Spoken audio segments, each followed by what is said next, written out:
નમસ્કાર દર્શક મિત્રો, હું છું એડવોકેટ સોનલ બારિયા. આપ સર્વનું સ્વાગત છે મારી ચેનલ લીગલ ભવજ્ઞાનમાં.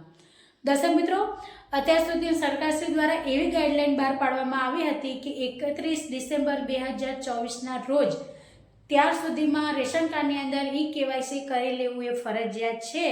ત્યારબાદ રેશન કાર્ડની અંદર જે અનાજ મળે છે તે બંધ થઈ શકે છે, અથવા તો જે પણ તમારી સરકારી યોજનાઓ છે તેની અંદર રેશન કાર્ડનો જેમાં તમારે સમાવેશ કરવાનો આવતો હોય તે યોજનાનો લાભ તમે નહીં લઈ શકો.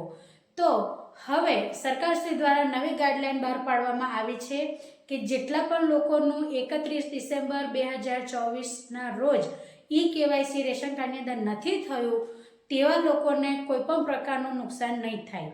એટલે કે તમારું રેશન કાર્ડ એ જે પણ રેશન કાર્ડ છે તેની અંદર તમારું અનાજ ચાલુ જ રહેશે, એની અંદર કોઈ પણ પ્રકારનો વધારો ઘટાડો કરવામાં નહીં આવે મિત્રો.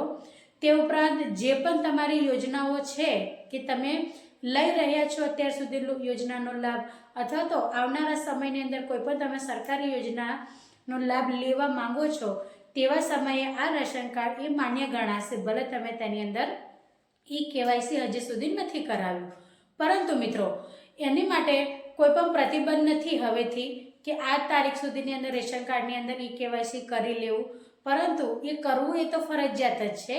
એટલા માટે તમે માય રેશન એપ્લિકેશન છે એની ઉપર જઈને પણ તમે ઘરે બેઠા રેશન કાર્ડની અંદર KYC કરી શકો છો.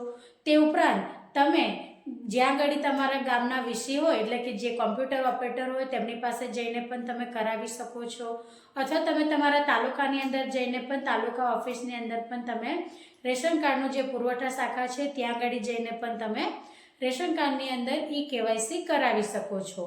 એટલે તમારું એક વાત તમારે જાણવી જરૂરી છે કે તમારું રેશન કાર્ડ એ હવે બંધ નહીં થાય મિત્રો, એટલે તમે ટેન્શન ના લેશો. બીજી વાત એ છે કે રેશન કાર્ડની અંદર KYC કરાવવાનું તો ચૂકતા નહીં જ મિત્રો, એ તો કરાવી જ લેજો. આવા જ ઇન્ફોર્મેટિવ વિડીયો જોવા માટે મારી ચેનલને લાઇક કરો, શેર કરો અને સબસ્ક્રાઈબ કરો મિત્રો. આજના માટે આટલું જ. જય હિન્દ, જય ભારત.